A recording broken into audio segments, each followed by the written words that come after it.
بسم اللہ الرحمن الرحیم۔ میں عبدالعزیز محسن اسلامیات ارکان اسلام کا دوسرا لیکچر نماز کے بارے میں آپ کو لیکچر ابھی آپ کے سامنے ہوگا، توجہ سے سنیے گا۔ نماز یہ فارسی کا لفظ ہے، آپ حضرات جانتے ہیں اچھی طرح سے،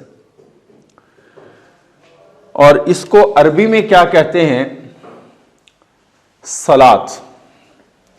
دیکھیے نماز یہ تو فارسی کا لفظ ہے،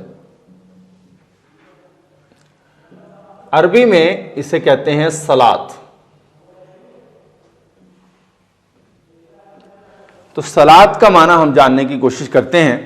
صلاۃ کے لغوی معنی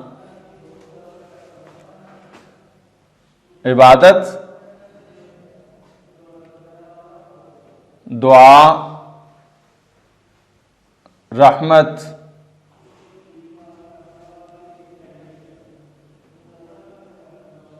تسبیح وغیرہ،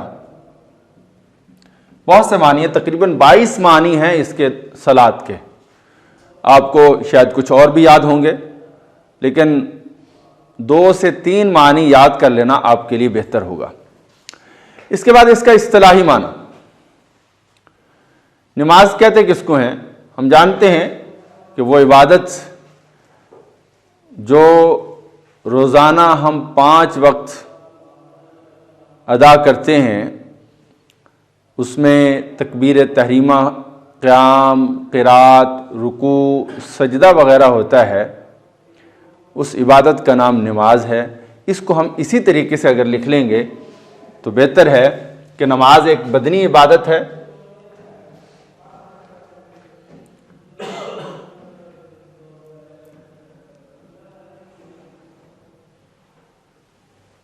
وہ عبادت جس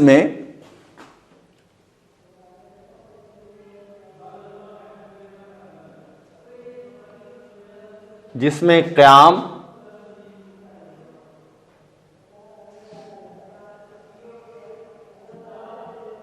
قرات، رکوع، سجدہ وغیرہ ہوتا ہے، اسے نماز کہتے ہیں۔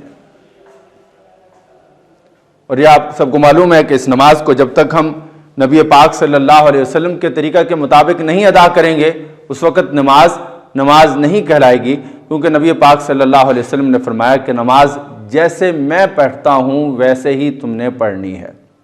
صلو کما رأیتمونی اصلی۔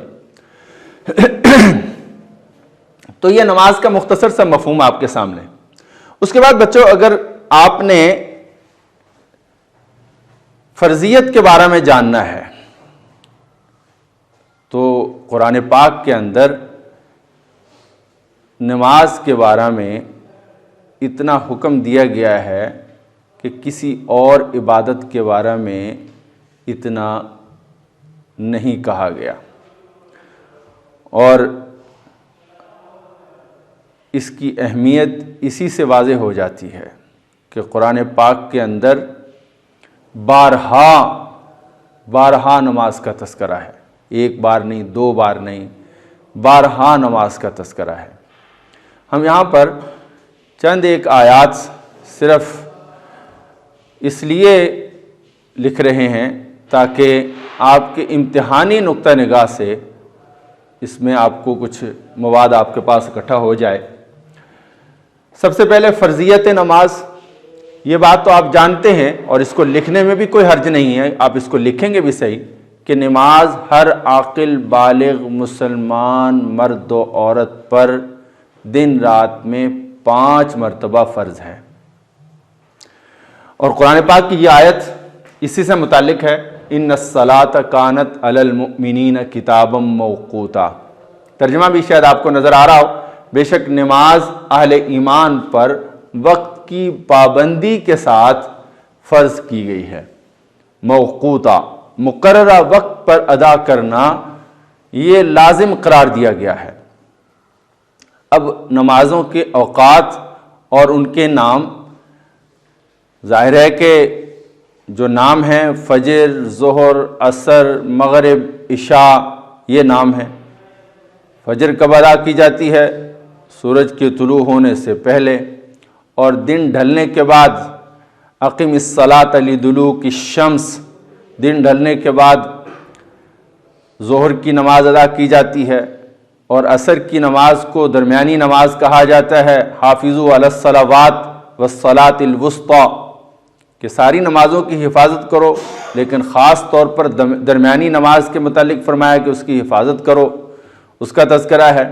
اور فرمایا کہ اقم الصلاۃ طرفی النہار وزلفا من اللیل، کہ رات کے دونوں حصوں میں بھی، رات کے جو سرے ہیں، حصے ہیں، دن کے دونوں سروں میں اور رات کے کچھ حصوں میں نماز ادا کرو۔ تو یہ زلفا من اللیل کے اندر مغرب اور عشاء کی نمازیں آتی ہیں۔ اس طرح 5 نمازوں کی فرضیت قرآن پاک سے ثابت ہے۔ یہ چند ایک آیات آپ کے سامنے ہیں، 5 آیات ہیں۔ ان الصلاۃ کانت علی المؤمنین، ایک آیت آپ کی کتاب میں بھی لکھی ہوئی ہے، اقیموا الصلاۃ ولا تکونوا من المشرکین، اس کو بھی اسی طرح یاد کر لیا جائے۔ اور جب آپ اہمیت اور فرضیت لکھنا سٹارٹ کریں تو پہلے کتاب کو دیکھیے، کتاب پہ سامنے لکھا ہوا ہے جہاں سے یہ ٹاپک شروع ہو رہا ہے، اسلام ایک مکمل اور جامع نظام حیات ہے، وہ اپنے پیروکاروں کو چند اعتقادات ہی دینے پر اکتفا نہیں کرتا، یہاں سے لکھنا شروع کریں گے آپ۔ اور پھر اس کے بعد آپ اہمیت جب آپ لکھ رہے ہیں تو اس میں پھر آپ پہلے آیت جو کتاب والی ہے اسی کو یاد کر لیجئے، اقیموا الصلاۃ ولا تکونوا من المشرکین۔ پھر اس کے بعد دوسری آیت آپ یہ لکھ لیجئے، اقم الصلاۃ لذکری، فرضیت کے اندر اس کو لکھ لیجئے، اہمیت کے اندر پہلی آیت اقیموا الصلاۃ ولا تکونوا من المشرکین لکھ لیجئے، اور دوسری آیت اقم الصلاۃ لذکری، نماز قائم کرو میری یاد کے لیے، اور تیسری آیت متقین کی صفت اللہ تعالیٰ نے بیان فرمائی کہ وَهُدًى لِّلْمُتَّقِينَ الَّذِينَ يُقِيمُونَ الصَّلَاةَ، تو وہ نماز ادا کرتے ہیں، تو وَيُقِيمُونَ الصَّلَاةَ، وہ نماز وہ قائم کرتے ہیں، وہ قائم کرتے ہیں نماز، وہ قائم کرتے ہیں نماز کو۔ اس کے بعد چوتھی آیت بھی کتاب پر موجود ہے، بالکل آخر پہ جب چلے جائیں گے اسی ٹاپک کے آخر میں، وہاں پر لکھا ہوا ہے ان الصلاۃ تنہی عن الفحشاء والمنکر، یہ والی آیت، آپ اس کی ہیڈنگ بھی یہاں پر آپ کو نظر آ رہی ہے، گناہوں سے حفاظت کا سبب۔ اور پھر 5ویں نمبر پر جو آپ نے آیت لکھنی ہے قالوا لم نک من المصلین، یہ بھی آپ کی کتاب میں نماز کی تاکید لکھی ہوئی ہے، یہ بھی اہمیت کے اندر آپ لکھیں گے، لیکن ایک ہیڈنگ کا یہاں پر ضرور اضافہ کر لیجئے گا، نماز کی تاکید کے سامنے لکھ لیجئے کہ نماز چھوڑنے کی سزا، ترک نماز کی سزا، نماز چھوڑنے کی سزا، یہ والی ہیڈنگ ضرور بڑھا لیجئے۔ میں ادھر لکھ دیتا ہوں، پھر اس کو بٹانا بھی ہے، ترک نماز کی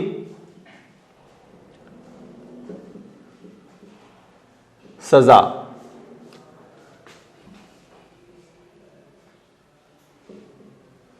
ترک نماز کی سزا، یہ والی ہیڈنگ آپ نے لگانی ہے نماز کی تاکید کے سامنے۔ اس طرح یہ 5 آیات آپ کے پاس، اور چھٹی جو کتاب والی ہے، یہ آیات آپ کے پاس نماز کی فرضیت اور نماز کی اہمیت کے سلسلہ میں موجود ہیں۔ اس کے بعد نماز کی اہمیت قرآن کی روشنی میں، جب آپ حدیث کی روشنی میں، اب آپ نماز کی اہمیت حدیث کی روشنی میں لکھیں گے، جب آپ حدیث کی روشنی میں لکھیں گے تو اس کے ساتھ فرضیت کا لفظ نہ لکھیں بلکہ اہمیت اور فضیلت لکھیں، ساتھ نماز کی اہمیت اور فضیلت، یہ 2 لفظ لکھ لیں۔ جب قرآن پاک کی آیات ہوں تو اس میں اہمیت اور فرضیت کا لفظ لکھا جائے، اور احادیث کے اندر جب ہو تو اہمیت کے ساتھ فضیلت کا اضافہ کیا جائے۔ اب اس کے لیے یہ دیکھیں، ہم نے 5 ہیڈنگ یہاں پر لگائی ہیں، اور یہ تقریباً ساری کی ساری کتاب میں موجود ہیں، سوائے ایک آدھ احادیث کے، باقی ساری کی ساری کتاب میں موجود ہیں۔ مثلا نمبر 1 پہ دین کا ستون یہ ہیڈنگ لگائی ہے، اس میں جو حدیث یہاں سامنے لکھی ہے وہ تو الصلاۃ و عماد الدین لکھی ہے، لیکن آپ کی کتاب کے اندر راس الامر الاسلام و عمودہ الصلاۃ یہ بھی لکھی ہوئی ہے، تو یہ حدیث بھی یاد کرنا ضروری ہے، لیکن اگر آپ یہ یاد نہیں کر سکتے تو کم از کم یہ چھوٹی سی حدیث الصلاۃ و عماد الدین یہ ضرور یاد کر لیں، الفاظ بھی، تاکہ آپ کو ثواب الفاظ کے یاد کرنے کا بھی ملے۔ اور اگر کہیں پہ پیپر کے اندر یہ آ جاتا ہے کہ نماز کے بارے میں عربی میں حدیث لکھیں تو آپ کو چھوٹی سے چھوٹی حدیث بھی یاد ہو جائے۔ 9th اور 10th کے اندر آپ ایک حدیث یاد کر کے آئے ہیں اسی سلسلہ میں، الصلاۃ و عماد الدین کے سلسلہ میں، تو وہ والی بھی لکھی جا سکتی ہے۔ دوسری حدیث کافرانہ روش، اس کی ہیڈنگ لگائی ہے اور ترجمے میں چونکہ یہی ترجمہ لکھا ہوا ہے، من ترک الصلاۃ متعمدا فقد کفر، کہ جس نے جان بوجھ کر نماز چھوڑ دی اس نے کافرانہ روش اختیار کی۔ تو یہ ترجمے کے اندر یہی اسی طرح لکھا ہوا ہے، اور اس کو اسی طرح یاد کیا جائے۔ اور تیسرے نمبر پر قرب الہی کا وسیلہ، اس سے اگلی حدیث اگلے پیج پر آپ دیکھ سکتے ہیں، ان احدکم اذا صلی یناجی ربہ، یہ اس کی ہیڈنگ آپ کے سامنے ہے، قرب الہی کا وسیلہ، اور حدیث کا ترجمہ بھی کتاب پر موجود ہے، حدیث بھی کتاب پر موجود ہے۔ اس کے بعد اولین پرسش، سب سے پہلا سوال، سب سے پہلے قیامت کے دن کس کے بارے میں پوچھا جائے گا، اولین پرسش، تو وہ حدیث بھی کتاب پر موجود ہے، اول ما سئل عن الصلاۃ۔ اور اس کے بعد ایک حدیث اگر بڑھانا چاہیں مزید تو اور بھی بہت ساری حدیثیں بڑھائی جا سکتی ہیں، ایک یہ حدیث بھی بڑھا لیں، جعلت قرۃ عینی فی الصلاۃ، نبی پاک صلی اللہ علیہ وسلم نے فرمایا کہ نماز میری آنکھوں کی ٹھنڈک ہے، نماز میری آنکھوں کی ٹھنڈک ہے۔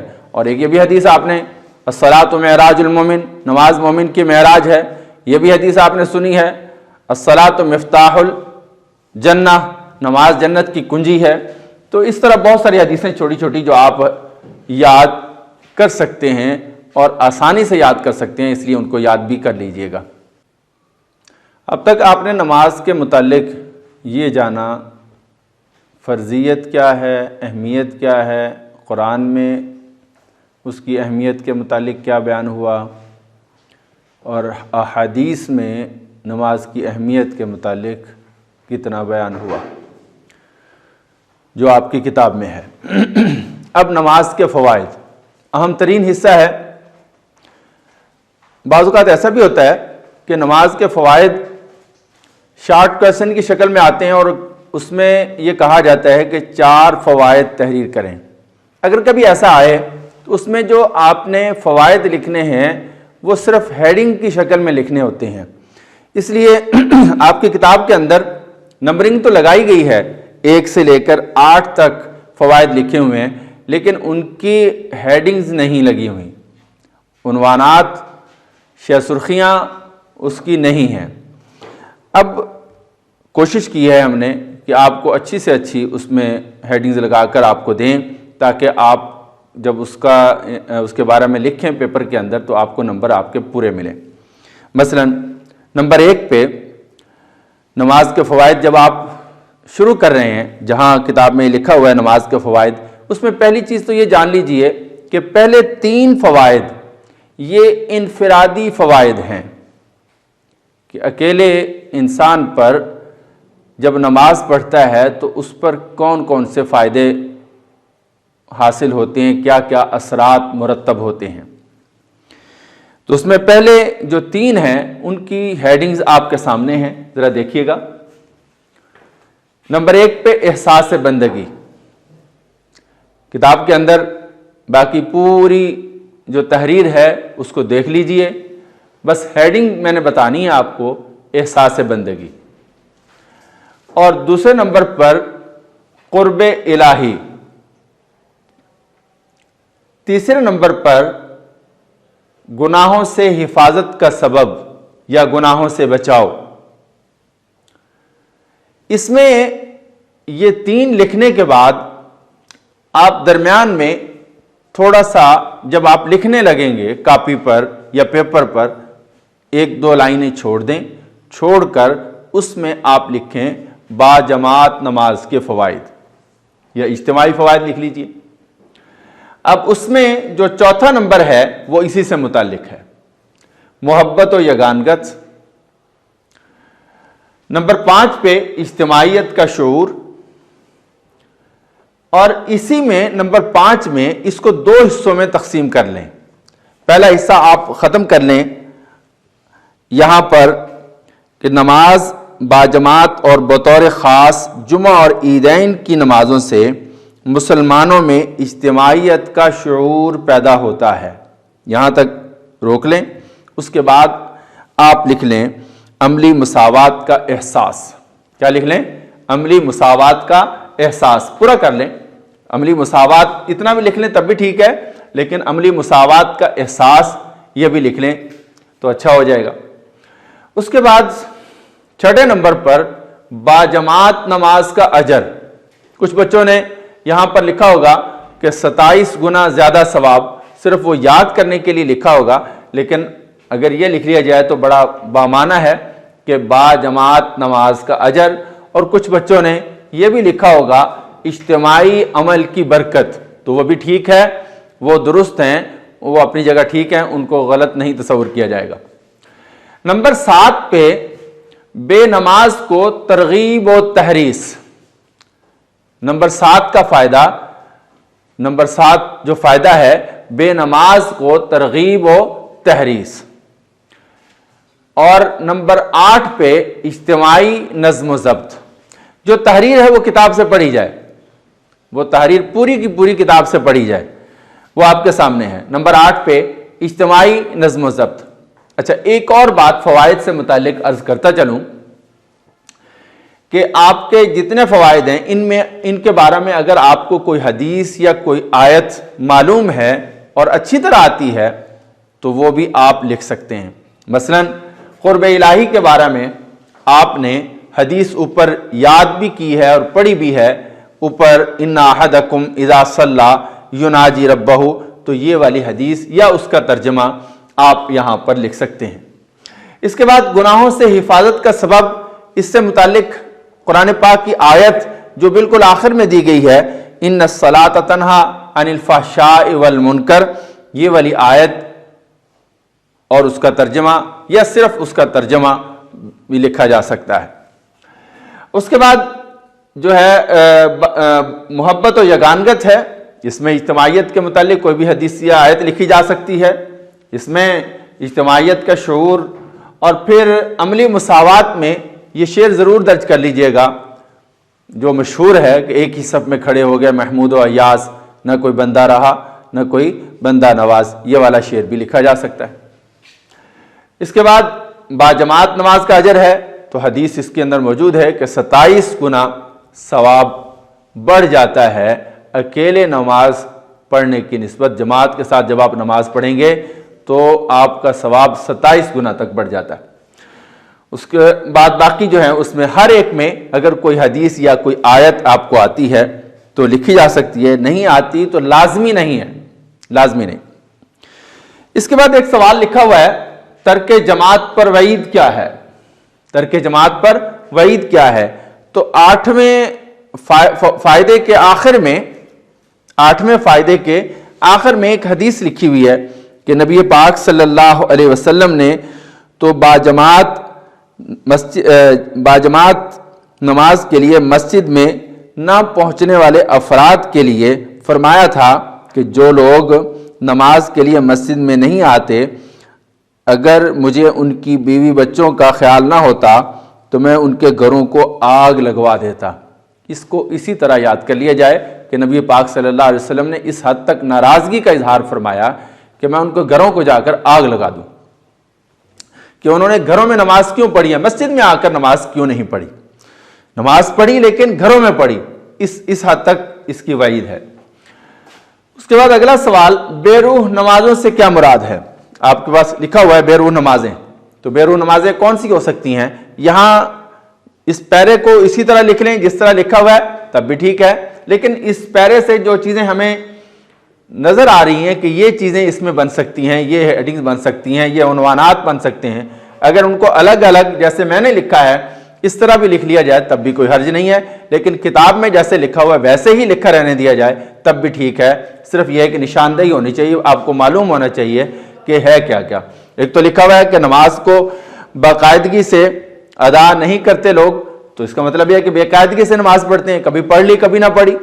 یہ بے قاعدگی سے نماز ادا کرنا یہ بھی بے روح نمازوں کے زمرہ کے اندر آتا ہے، اور اس طرح مفہوم اور معنی سے آشنائی، ناواقفیت کہ لوگ نماز کے لیے تو کھڑے ہوتے ہیں لیکن نماز کا ترجمہ نہ یاد ہونے کی وجہ سے وہ یہی نہیں طے کر پاتے کہ ہم اللہ تعالیٰ سے بات کیا کر رہے ہیں، اللہ سے ہم کہہ کیا رہے ہیں۔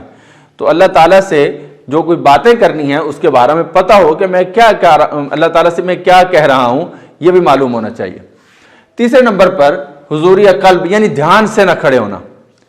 کھڑے تو نماز کے اندر ہیں لیکن جسم کھڑا ہو، اس کا دل کہیں اور، خیال کہیں اور چلا جائے، توجہ سے نماز کے اندر نہ کھڑا ہونا، یہ اس کو کہتے ہیں حضوری قلب کے بغیر نماز ادا کرنا۔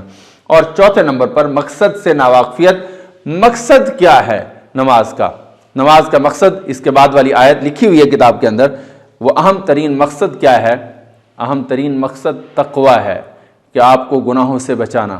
حدیث پاک کے اندر آتا ہے کہ جس کی نماز اس کو بے حیائی اور بری باتوں سے نہیں روک رہی، وہ نماز ابھی مکمل طور پر نماز بنی ہی نہیں ہے، اس نماز پر بڑی محنت کی ضرورت ہے۔ لہٰذا اللہ تعالیٰ سے دعا کرنی چاہیے کہ اللہ تعالیٰ ہماری نمازوں کو ایسی نماز بنا دے جو واقعتاً بے حیائی اور بری باتوں سے ہمیں روک دے۔ اور آخری چیز، آخری لائن، یہ سوال بھی بڑا اہم ہے کہ بے روح نمازوں کو کس سے تشبیہ دی گئی ہے؟ یہ بھی کتاب کے اندر موجود ہے کہ اس کا جواب بھی لکھا ہوا ہے کہ ایسی نماز جو دھیان سے نہ ادا کی جائے، توجہ سے ادا نہ کی جائے، وہ نماز ایسے ہی ہے جیسے کوئی پھول ہو بغیر خوشبو سے، پھول ہو بغیر خوشبو کے، اور جسم ہو بغیر روح کے۔ تو یہ دو لفظ یاد کر لیجئے گا۔ والسلام۔